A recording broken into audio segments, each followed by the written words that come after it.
Welcome to the Tech Egg. Don't get scrambled. Enjoy the video. In this video, I will explain how to get your Gemini API key. To begin, you'll need to navigate to the Google AI Studio website. Make sure you're logged in with your Google account, as this is essential for accessing the necessary tools. This key is your gateway to integrating Gemini's powerful capabilities into your projects, allowing your applications to interact with the model seamlessly.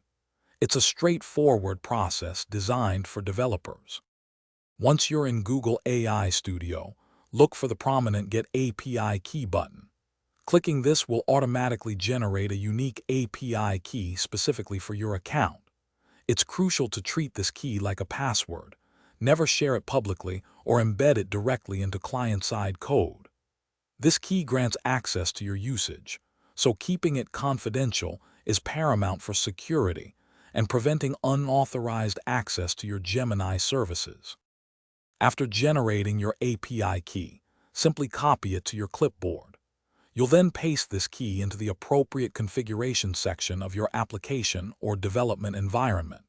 For best practices, especially in production, consider storing your API key as an environment variable rather than hard-coding it.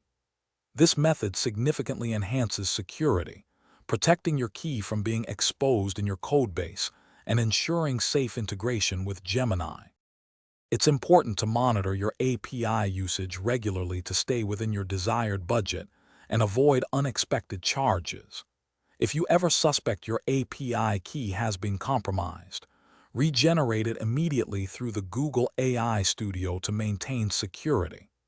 Always refer to the official Gemini documentation for the most up-to-date information on usage limits, best practices, and any new features. This ensures you're always working with the latest guidelines.